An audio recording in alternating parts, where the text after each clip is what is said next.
From the Joy News Center.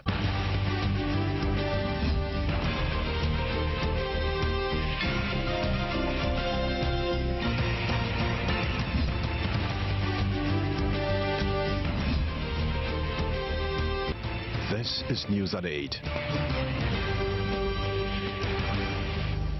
Good evening to IBN viewers in London and the rest of Europe, and a good morning to those watching online in Ukraine and elsewhere in Asia. You're welcome to the Primetime Bulletin here on Joy News on Multi-TV. In this edition, ahead of the release of a power rationing program from the ECG, the Volta Authority has indicated the current crisis should ease before the Easter festivities.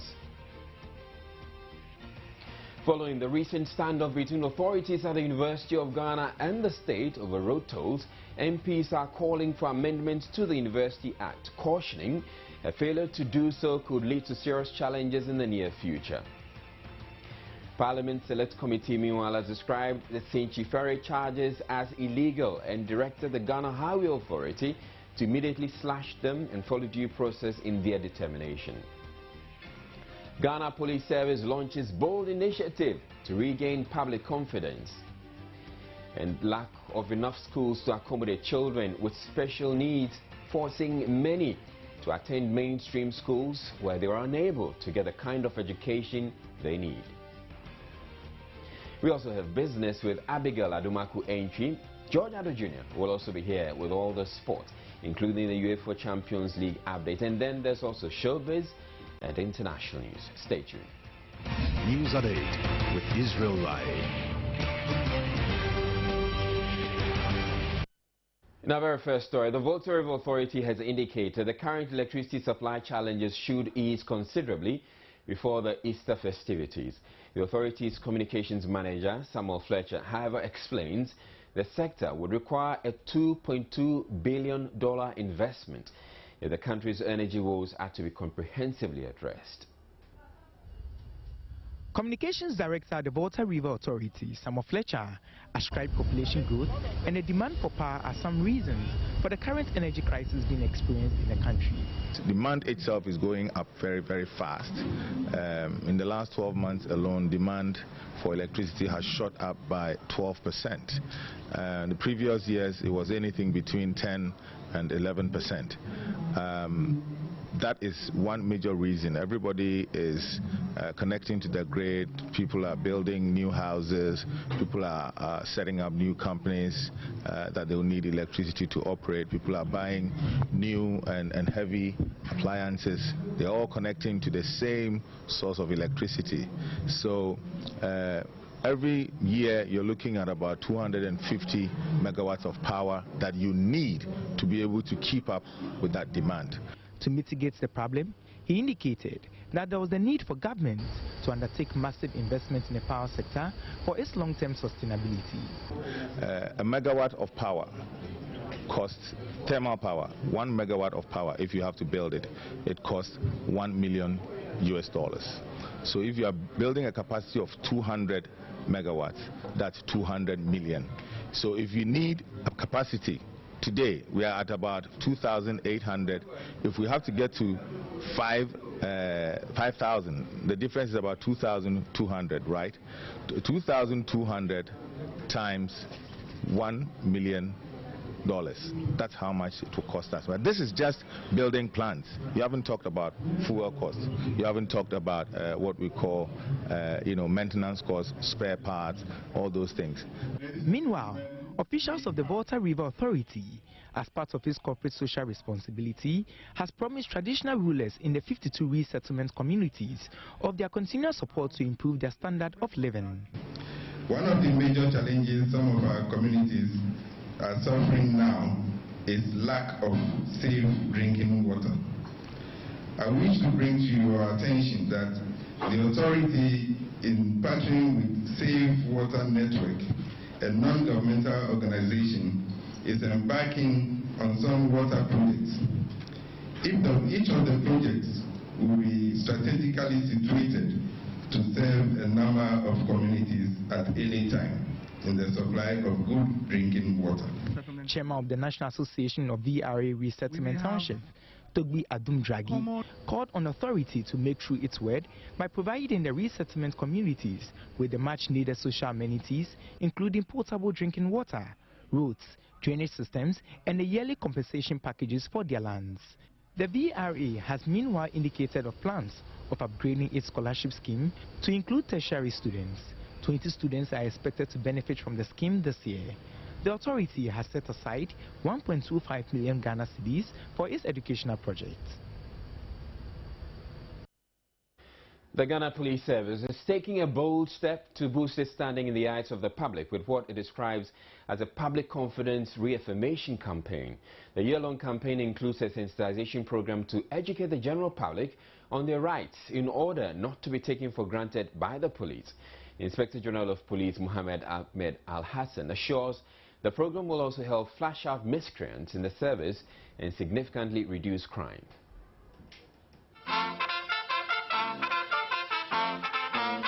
Launching the Public Confidence Reaffirmation Campaign in Accra Tuesday, Inspector General of Police Mohammed Ahmed Al-Hassan cited acts of distortion, unlawful arrests and prolonged detention, meddling in civil matters by police officers, among others, as the causes of the sunken image of the Ghana Police Service. You would all agree with me that over the years, the image of the Ghana Police Service has attracted unwarranted comments, especially from the general public. This is as a result of the shameful and disgraceful acts perpetrated by a limited number of our personnel. For this reason, the service has over the year been working hard to address some of the complaints from civil society groups, the media, the public, and other agencies. To effectively address these challenges, to reaffirm public confidence in the service, a critical self-assessment was undertaken by the police administration. He noted the police is partnering with stakeholders to roll out a sensitization program. We are going to partner stakeholders in rolling out a sensitization program for the public to know their rights as citizens and the role of police in a democratic system, including the reporting of police abuse and misconduct. We have started and will continue to enforce the use of new badges of authority and service number on reflective jackets to enable members of the public report misconduct by any police officer in his or her line of duty. We are also undertaking internal sensitization campaigns for members of the service, as well as strengthening the disciplinary procedures so as to have a fast-track system of flushing out miscreants in the service. The police is confident the distribution of wristbands with inscriptions such as "I do not take bribes" and "I will not corrupt the police" is to reaffirm the police stance on corruption. Director General in charge of operations, COP John Kudalo, says the support of the general public is critical. Now everything becomes sophisticated and complicated. So we want to go that way, and we cannot do it alone without involving the public. So these badges and bands that you see is just to sell out the idea to the public that there is a way or an office for them to report their complaints and to ensure that the policemen who are supposed to police them or keeping the watchman guarded. So getting somebody to watch the watchman. Director General of Administration, COP Rosebio Atenga, indicated the service's tough approach in cleaning up the police According to her, 240 police officers who were found culpable for unethical behavior in 2013 were reprimanded, adding that another 40 have already been sanctioned for various offences in just the first 3 months of 2014. She assures the police will stop at nothing until crime is reduced to the barest minimum. Anybody's human rights is violated by any police personnel. Walk and go to the regional commander, the district commander, divisional commander. Petition them. You can petition the IG. We are not going to cover anybody. So that is what we are telling you. These are the messages that we have launched for you to know that we don't condone and that you have the right to petition the IGP or any police commander if your fundamental human rights have been violated, if your cases are not being handled well, if money is being extorted from you under the pretext of granting bail to a relative of yours, let us know. A handbook containing a compilation of the objectives of the campaign and how members of the general public should report criminal practices from police officials and criminals was also launched. Etonam Say, Joy News. Also, 20 suspected criminals have been arrested in the Ashanti region for committing various offences. The 20 include a lady identified as Hikima Adams, said to have masterminded several car-snatching incidents. The police have also declared about 16 other suspected criminals wanted and asked them to surrender or face their wrath. A report by Mahmoud Mohammed Nuruddin. The suspected criminals were arrested at 5 different divisional police commands. Ashanti Regional Police Commander DCOP Nathan Kofi-Boakye has lauded the actions of the police commands, which he says are geared towards combating crime in the region. 6 of the suspects were arrested along the Sunyani-Adankwame Road, where there have been recent reports of robbery. Suame Divisional Police Commander Chief Superintendent Wisdom Lawe said the arrest was made upon a tip-off. An identification parade will be organized for victims to identify the suspects. 2 suspects were also arrested at Kwadaso for their involvement in the robbery and shooting of one Maxwell Owusujima at his residence at midnight on March 10. The suspects have confessed to the robbery. 8 of the accomplices are, however, on the run. The Suntreso Divisional Police Commander DSP Vitus Napen said efforts are being made to arrest the accomplices. On March 3 this year, the Offenso police arrested 4 out of 12 suspected robbers who attacked residents of Akom near Offenso. Superintendent of Police Joseph Nyaba said an identification parade was carried out and the suspects were identified.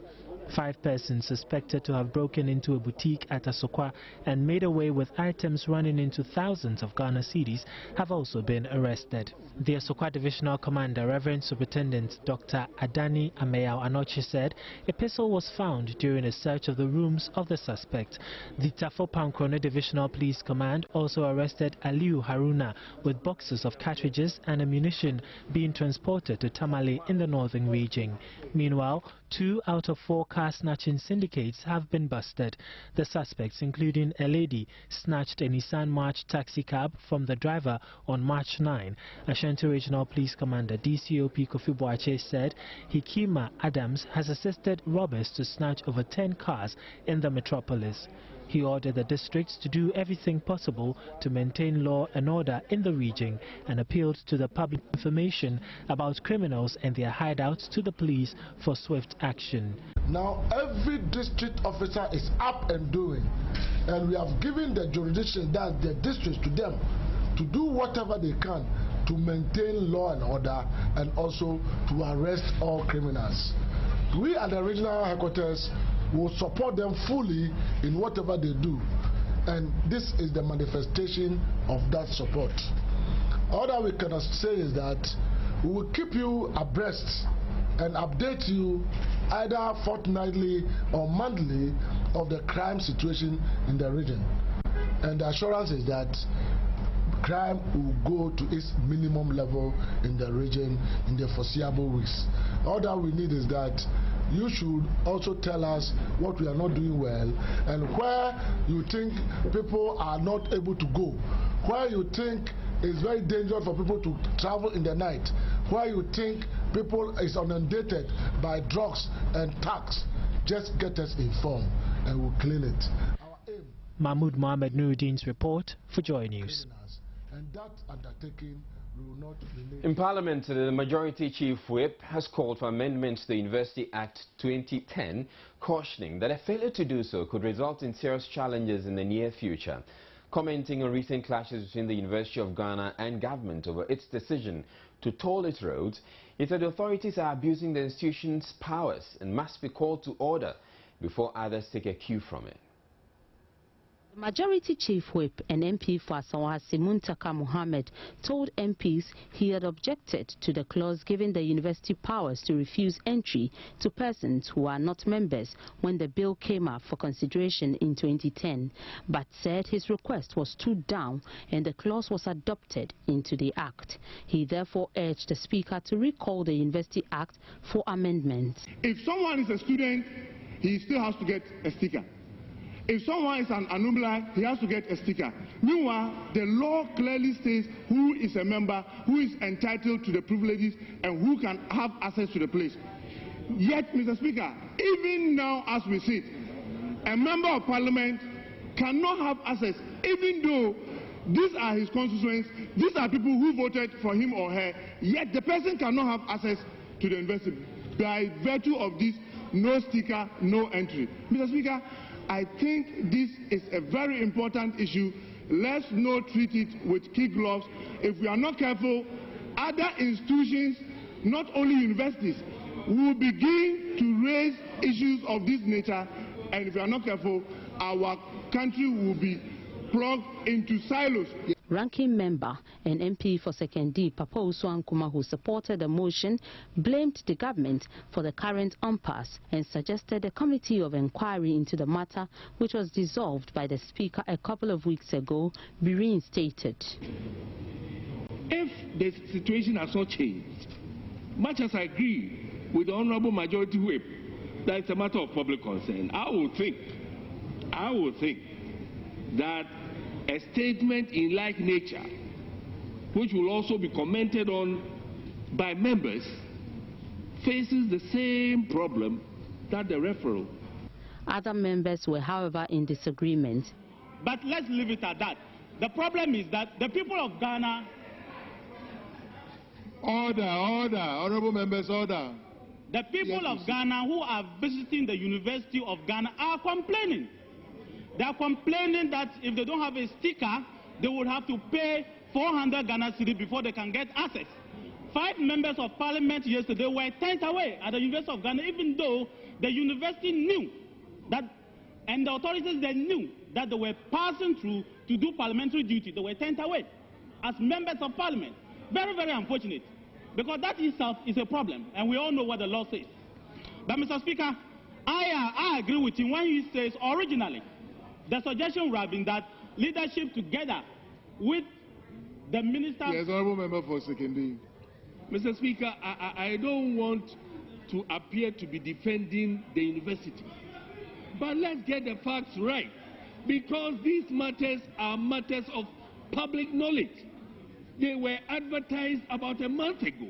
The first deputy speaker who sat in for the speaker then directed a committee to liaise with the relevant bodies and report to the House. The Deputy Minister of Education, Samuel Kujeto Ablakwa, who represented the Minister of Education, was on the floor to answer some questions from members. Emmanuel Antes report from Parliament, Accra. In related development, authorities at the University of Ghana appear to have eased restrictions on parents with wards in schools on the campus after yesterday's standoff. The parents had protested Monday a decision by the university authorities to deny them access to the campus through the Gimpa gates by blocking the road with their vehicles. Though the university authorities have been unavailable for comment, Joy News checks at the Gimpa entrance indicate the vehicles of such parents were being allowed unimpeded access. Security men at post explained they had been directed to identify such vehicles by the uniforms of the child occupants. Members of the general public without the approved stickers are, however, still denied entry at the Gimpa gate of the university. But the Ponglo gate remains open to the public. We're taking a break. We have more stories coming up. Stay tuned. Members of the Select Committee of Parliament on Roads and Transport have described as illegal the fares being charged by operators of the St. G Ferry on the Volta Lake. They insist due process was not followed in the determination of the fares and have subsequently directed the Ghana Highway Authority to immediately slash the fares and take steps to regularize them. The Select Committee has visited the facility following numerous complaints by residents living in the catchment area about their challenges with the ferry's operations there. The ferry has become necessary following the closure of the Adami Bridge to allow for its rehabilitation. Director of Plants and Equipment, Emmanuel Osafo, explained the high fares are as a result of the massive amounts of fuel required to power the ferry. The ferry has 2 engines. Right, the ferry engine, they have a generator. So this ferry has 2 engines of engine for the propulsion and then 2 generators, big ones. This one from here to the end. It's 5 gallons of fuel. 5 gallons of fuel from here to the end. Members were, however, unconvinced and chastised the authority. The fares, as we see now, I think they are too high. It's too high. We one interviewed the driver and he was mentioning these bigger trucks. I think they can pay around 10 cedis to about 15 cedis, which I think may be reasonable. But looking at the 4x4s and the space wagons and others, in fact, paying 10 cedis for the saloon car, then 4x4 paying 12 cedis, they are on the higher side.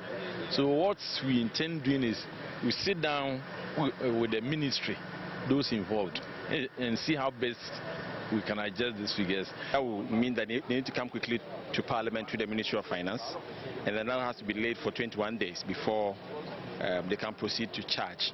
But looking at the fares itself, you come to realize that they are very expensive because you cannot jump from 1 cedi to 10 cedi. I strongly believe that since we are not putting these ferries there for ferry's sake or just ferry people, but as a makeshift arrangement to replace a bridge, it would be a good idea for government to cost how much it will run the ferries and then incorporate the costs of running these ferries for the next 2 years into the cost of the project. The fare, according to the DC of Sojaman and some of the traders, has affected business. You look at the traffic that we used to have here. Now it's killing the local economy. Both those sellers, the bread sellers, they are all complaining that they don't make sales again. When I had to share my school, that's almost be president. Am I? Into a bunch of own chateau, no sukaklama driver for no Montimi Faha. The director of bridges has meanwhile blamed the traffic congestion on day one on technical challenges which have since been resolved. Another issue that was brought to the attention of the committee was the land litigation issues between the people of Dofo and Esojaman. The chairman of the committee also assured the chiefs they will send their petition to the speaker for further action. Members of the General Assembly of the Accra Metropolitan Assembly have declared their unflinching support for the mayor of Accra, Dr. Alfred Okuvandapoy, in his efforts to ensure that all unauthorized structures and ongoing construction works without permits are demolished. It follows the recent disaster at Niboy Town where a multi-story building collapsed, resulting in the death of 1 person. Assembly members at a news briefing endorsed their interdiction of 3 building inspectors said to have been negligent in their supervisory roles, as well as the arrest of the owner of the building. The AMA has instituted measures now, and I think after the investigations conclude, after concluding with the investigations, we are going to come out with ways of ensuring that swift actions are taken when such events or such buildings are seen in the city. Any building that they find with the warning notices of AMA on it are approached, and when they see any construction on site or anybody there, the person is invited or sometimes arrested. This is to ensure that people don't take advantage of the absence of the AMA when the warning signs are written. Media persons covering an award ceremony for electrical wiring contractors Tuesday protested a delayed start of the program by boycotting it. They complained the Energy Commission, which organized the program, made the media and invited guests wait for more than an hour and a half. The program was scheduled to start at 10 a.m. on Tuesday, but it was not until journalists started packing out at 11:30 a.m. that organizers scrambled to put themselves together. But the invited journalists refused to budge, explaining they had had enough of program organizers taking them for granted. What we have come together to do as I'll call it a body now, that we will boycott the coverage of proceedings today, just to send a signal to people that no, we need to respect time. So I'm calling on my other colleagues, if you go for a function and that respect is not there, it is 9 o'clock, you wait for about 30 minutes, it's not starting, just seek your permission and then leave. As much as pressmen are concerned, we work hand in hand with event organizers and institutions like this. But for us to sit from 9 to this time without any form of communication, in fact, personally, I am of the view that this is an insult and we should not take any longer. Some invited guests were equally not amused that they had been made to wait for so long. I arrived here around 8:30 this morning from home, but we left home around 4 a.m. Because we were told that by 10 exactly the program will take off. But up to now, so the delay, I cannot tell why the delay. Normally, we Ghanaians, we say African time, but there's no African time. We have to be on time. They're going to get 10 o'clock, maybe a quarter to 10. She, I mean, she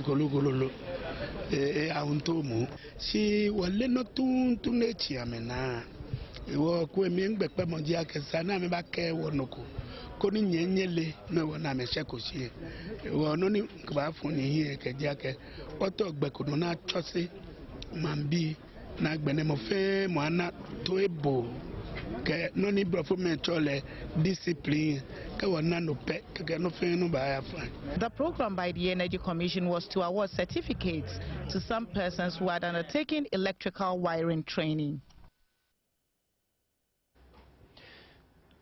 The limited number of places available at special schools in Ghana is posing a real challenge to persons with disability who seek to access education.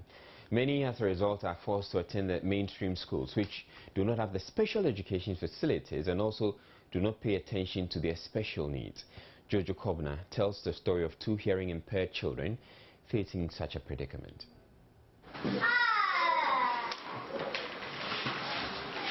Sign language makes their education easy and fun.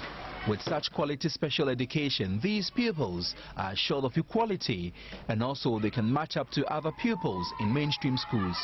Unfortunately, not all children with such disability have access to special schools. 14-year-old Prince is one of the unlucky ones. His education in mainstream school at Winchi has left him confused and struggling to catch up. Though he managed to excel in primary school, he now needs special attention. His teachers have advised he attends a special school. Anytime class is in section, he cannot understand what the teacher says. He will always sit down idle, unless you use gestures. But even after using that, he cannot comprehend it properly. He is not performing because he cannot understand what the teacher says. So let's assume that the person whom he sits beside, if that person is clever, then it means that he's going to copy from that person. We've been telling the mother, but ever since he hasn't come up with any tangible reason. But unfortunately, he can't get access to the Bechem school for the deaf. His sister explains why. My mother took him to Bechem Special School on several occasions, but authorities did not admit him. They kept telling us there is no space for him. Prince wants to quit school if he does not gain access to a special school, but that will make him a statistic. Meanwhile, 17-year-old Yaya, who lives in Namasa in the Tyne district of the Brongahafo region, has already become a statistic. He dropped out of mainstream school because teaching and learning was meaningless. Discouraged, he ventured into menial jobs to earn a living. Though he wishes to have special education, his grandmother says she cannot afford. To prove that he was serious about education, he wrote on a paper, "Today is Monday. Where should I go?" For the past let's say 1 year. He stopped. There was a time that one of my assistants and myself went to the parents and advised them to send the guy to Bechim. But you know, here there is a reason. We don't have any venture where we can make money, apart from the usual farming activities. So because of that, it's like they are financially weak. So I can see it's because of that situation, that is why the guy is still hanging around. His grandmother said his grandson really wanted to go to school and wants government to help. Yaya does not think it is too late to get to school. He crossed into a hole where he has been busy since he dropped out of school. Yaya's education has been cut short because of his disability. In this hole, which is about 9 feet, an estimate, he's deep down there digging pit latrine for other people, and then he's paid just a pittance. So Yaya will just come up right now, so we see him. And I do this because he cannot hear me, so to signal him, I'm just dropping a stone and clapping so that he comes up. So we get to see Yaya, who has quit school because of his disability, and now he's doing menial work just to earn a living.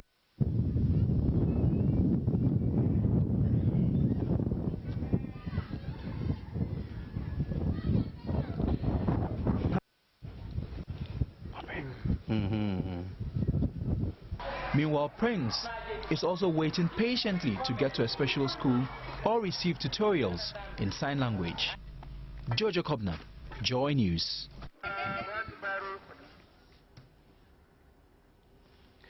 Elsewhere, the lifeless body of a 15-year-old boy, Zakari Camille, has mysteriously appeared at Kover near Verhafeldeningba in the Akachi North district of the Volta region. Zakari, who was reported missing for 2 days, was discovered after an extensive search with a deep cut on his throat and a dagger and cap by his corpse. It is not immediately known who owns the items. Ferry was last seen riding a friend's motorbike en route to Cover. During the early hours of the day, he was reported missing. His body, which was discovered days after he had gone missing, has since been deposited at the St. Anthony mortuary at Akachi. The body is expected to be transported to Accra for autopsy and other examinations. Although no arrests have been made yet in connection to Zakari's death, the Akachi North police say they have launched an investigation into the circumstances surrounding his death and hope to arrest the perpetrators soon. Afia Denigba, a predominantly Muslim community with a population of over 800, is noted for crop and animal farming. When Joy News visited, residents were in a state of panic as they said they have never witnessed such acts of violence. Meanwhile, the district chief executive of Akachi North, James Gunu, has announced a 1,000 Ghana cedi reward for any individual with information leading to the arrest of the perpetrators. A district security committee has also been inaugurated to launch investigations into the unpleasant incident. Kamla Adosh report for Joy News.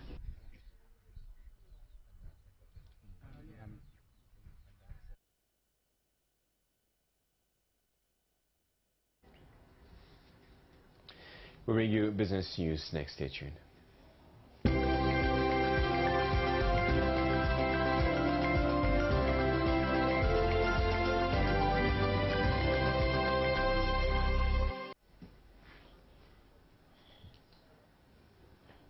Time now for some business reports with me, Abigail Adomakwenchi. Now, first of all, the Minister of Finance, Seth Terkwe, has expressed his ministry's disappointment over the failure of the Ghana Revenue Authority to meet its revenue target for last year. The GRA managed to collect 13.161 million cedis, 2.5 million shy of its target. A report by Western Regional Correspondent William Benjamin Peters. These and others were some of the issues for discussion during the management retreat of the Ghana Revenue Authority held under the theme Exceeding a Challenge Revenue Target in 2014, Strategies for Enhanced Efficiency and Effectiveness in Revenue Collection. It took place at Takoradi, aimed at taking stock of their achievements, failures and weaknesses in order to improve upon their performance and enhance their service delivery. Even though the 2013 revenue target target could not be met, the 2013 collection was a 12% improvement over that of the previous year. Officials explained this was due to a decline in import volumes and a fall in the world market price of gold. They also cite a decline in gold production, general slowdown in economic activities as a result of erratic power supply, especially in the first half of 2013, and the burning of markets which affected trade. The GRA is however optimistic it will meet the 2014 collection target of 18.65 million Ghana cedis. The Commissioner General George Blankson said the authority cannot fail again in 2014. Thus, the need for strategies to enable them confront the year. Our target for this year is 41.9% over and above our collection for last year. This is unprecedented. Previously, we have had an average increment over the previous collection of about 28, 25. Last year it was over 30%. That's the first time we crossed the 30% line, and it coincided with so many other happenings. We must look ahead, and this time with assurance that in spite of this high target, we also have certain things that are positive. That will be a win in our sail if we steer properly the ship of revenue for this country. The finance minister, in a speech read on his behalf by Dr. Labi Siao, said support from Ghana's development partners has reduced considerably, which means the nation will now have to depend so much on domestic sources of revenue. It will be recalled that in both the State of the Nation's address and the Independence Day address, the President's two addresses on domestic revenue generation must therefore not be lost on the GRA. It is time to generate so much from domestic resources. It's also an urgent call on GRA to delve deep into your wealth of experience as revenue administrators. Think deep outside the box, come up with very new initiatives and measures to raise revenue. William Benjamin Peters reports from the Western region. To some news on cocoa, the Ghana Cocoa Board will by the end of August this year use mobile technology to deliver timely and relevant farming, social and marketing information to cocoa farmers to improve their yields and livelihoods. Cocoa Board has already made about 40,000 CDs available for the Cocoa Link program, which has supported about 44,000 farmers across 6 cocoa growing regions during its 3-year pilot. A remarkable high of 1 million metric tons in 2011, cocoa production in Ghana has since declined to 800,000 in the first quarter of 2013. The inability of farmers to improve yields has been largely attributed to difficulties in accessing relevant information on enhancing their farming activities. The Cocoa Link program was therefore piloted 3 years ago to provide cocoa farmers with information on weeding, planting, fertilizer application, disease control, harvesting, among others, through text and voice messaging in English and Twi. The pilot phase of the program, according to officials, was extremely successful, exceeding its target of 1,450 farmers to 44,000 farmers. We saw that Cocoa Link has done very well. It's been able to help farmers to improve on their yield from 2.5 bags per acre to about almost 3 bags. So it's an increase of about 43% over a period of 3 years. You would notice that in adoption, one of the stumbling blocks is access to credit. If the person has all the knowledge but has no money to go and buy fertilizer, to buy chemicals, there's no way the person can adopt. And so we are saying that in looking at all this, can we also begin to reorient the farmers so that they will see that, well, we need to put some monies together. So we are calling for a village kind of savings and loan scheme. The Cocoa Link program, which is a public-private partnership between Cocoa Board and World Cocoa Foundation with funding from the Hershey Company, is now to be officially managed by Cocoa Board. We'll work in collaboration with Cocoa Board and the other partners through the 6 months period till the end of August, make sure that a Cocoa Link desk is created in Cocoa Board and the structures are put in place to get the project running thereafter. And then after that is Cocoa Board to manage. But we would hope that as we started in public-private partnership, we'll continue in public-private partnership. So the invitation is to the private sector stakeholders of the cocoa chain who have seen what the benefits of Cocoa Link are or what Cocoa Link can do for them, to join Cocoa Board in making sure that we can fund this going forward. Cocoa Board, meanwhile, says it has put measures in place to ensure Cocoa Link's sustainability. The phase between now and the end of the year, I think it's some 40,000 Ghana cedis, and so the provision has been made for that. That includes the administration of the project, for which Cocoa Board staff will take up that, so it will reduce the cost as we go along. There are some that are infrastructure. The infrastructure that is being handed over to Cocoa Board now is big enough to accommodate an upscale to a certain point, and we'll add on as we go along. Some of the telcos had also shown interest in coming on board, and we are in talks with Vodafone. And we believe that once we agree on the models that should be used, they would also come on board. Farmers with the Cocoa Link experience expressed confidence in the program, adding that their yields have improved immensely with information provided them by the Cocoa Link program. Officials also say Cocoa Link will see an upgrade to include video and voice calls before it is fully rolled out to effectively give information to the farmers. Abigail Admakwenchi for Joy News. Well, we'll move from cocoa and return to our top story on the $2.2 billion the VRA says will be required to comprehensively address the power crisis. The Executive Director of the African Center for Energy Policy, Mohamed Amin Adam, says government should invest to significantly increase electricity generation. He explains though the private sector is willing to support government in its quest, tariff reforms are critical to attract private participation. We always make noise about installed capacity.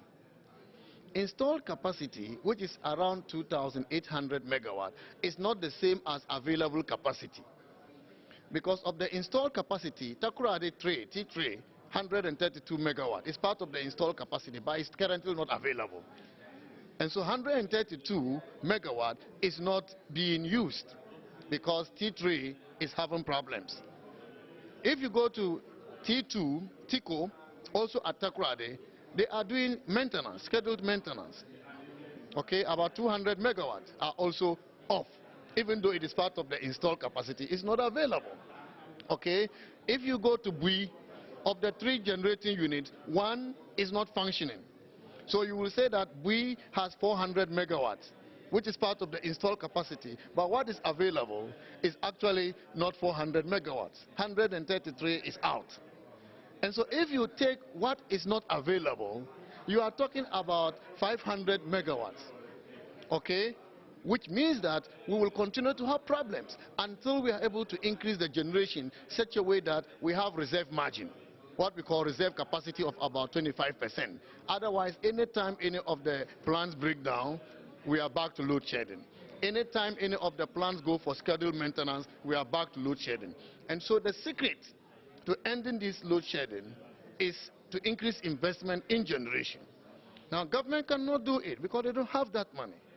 And so we have to resort to private sector participation. But how do we encourage the private sector when we don't pay appropriate tariffs? And so we need tariff reforms. We need to pay realistic tariffs so that the private sector is incentivized to come in and invest, because the private sector then knows that if they invest in power and sell the power, they will recover their cost. We'll be bringing you more on the energy challenges that we are having. That'll be all for business. My name is Abigail Admakwenchi. Sports is up next.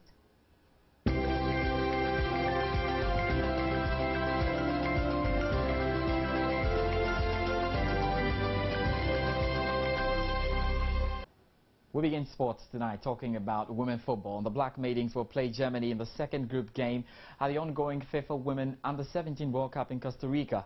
Coach Evans Adote's girls will be eager to build on the 2-0 win over Korea DPR on Saturday. Ghana's Black Maidens will lock horns with Germany in a few hours in the second Group B game at the ongoing FIFA Women Under-17 World Cup in Costa Rica. The Maidens will be keen to repeat their fine showing at Azerbaijan 2012, where they became the first African team to reach the semi-finals of the competition. Having secured a relatively comfortable 3 points on Saturday, Coach Adote's girls certainly appear on track to emulate their third-place finish from 2 years ago. After scoring twice in 3 minutes to draw level with Canada, the Germans know they would have to show more than defensive solidity if they are to not only justify their status of favorites but also avoid being knocked out at the group stage for the first time in their history. In the group's other game, Canada will play Korea DPR. Given the two nations' pedigree, with neither of them having ever failed to qualify and Canada having twice reached the quarterfinals, the likelihood of this Group B clash being closely contested is high. Korea DPR lifted the prestigious trophy in 2008 and remained the only country to have appeared in 2 finals. The match provides an opportunity for both teams to bounce back from opening day setbacks. Canada threw away a 2-goal lead to draw with Germany, while the Asian opponents were soundly beaten by Ghana.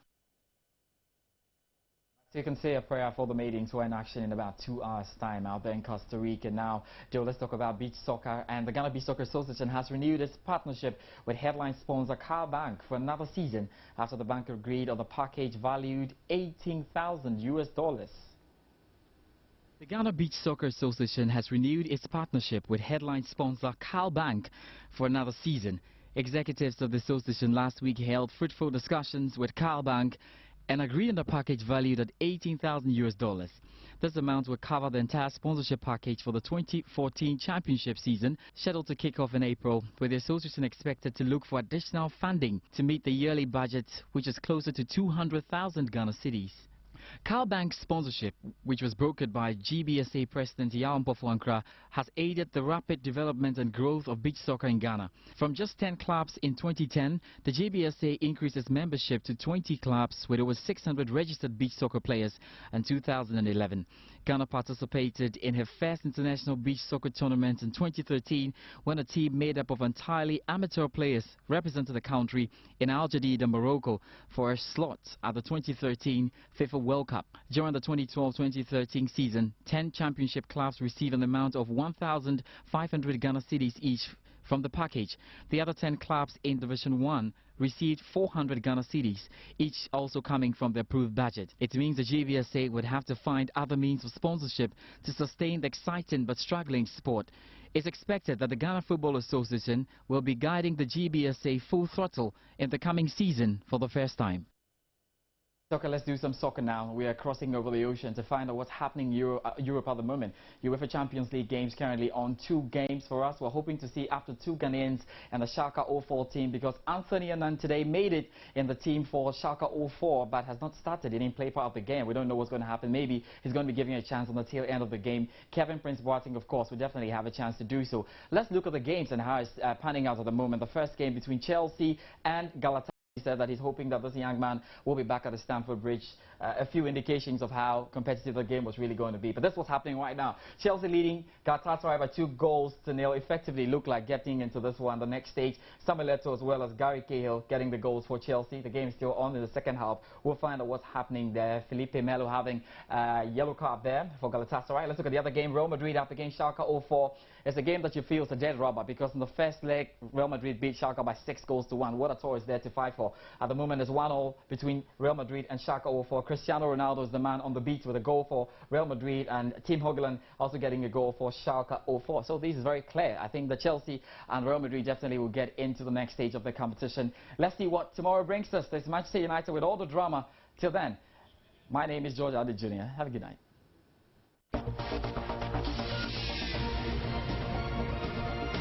The recently held Africa Magic Viewers Choice Awards have been congratulated at a special reception held in the Arana at the La Palme Royal Beach Hotel in Accra.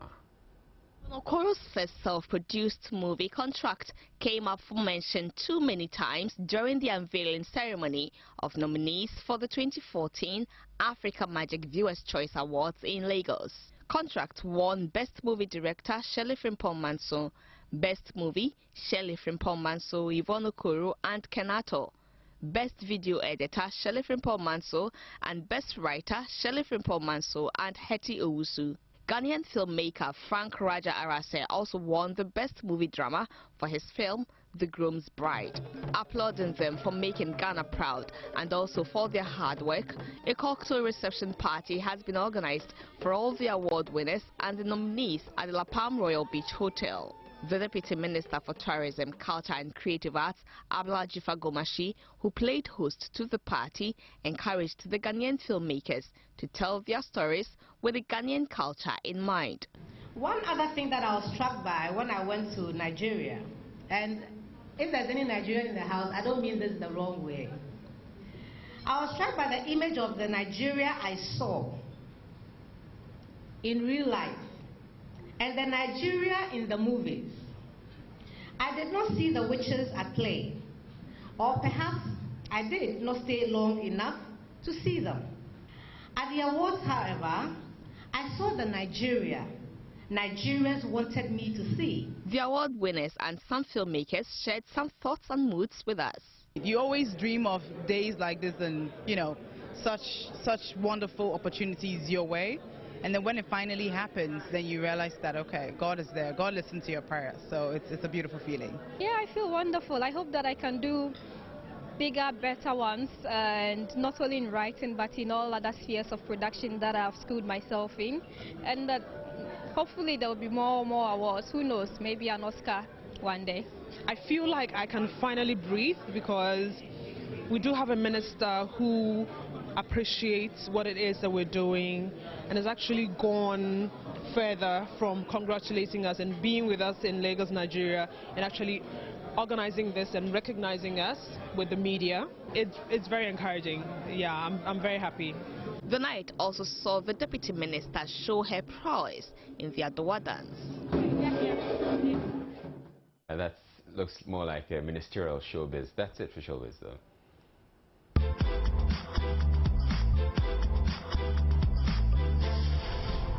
The bulletin before we go, though, a quick run through our top stories. Ahead of the release of a power rationing program from the ECG, the Volta authorities indicated the current crisis should ease before the Easter festivities.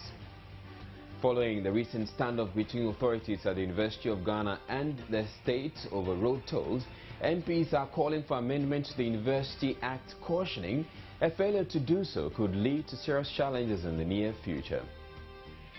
Parliament Select Committee has meanwhile described the St. Ferry charges as illegal and directed the Ghana Highway Authority to immediately slash them and follow due process in their determination. The Ghana Police Service has launched a bold initiative to regain public confidence. And the lack of enough schools to accommodate children with special needs are forcing many to attend mainstream schools where they are unable to get the kind of education they need. That'll be all for the bulletin. My name is Israel Lime. Have a good evening.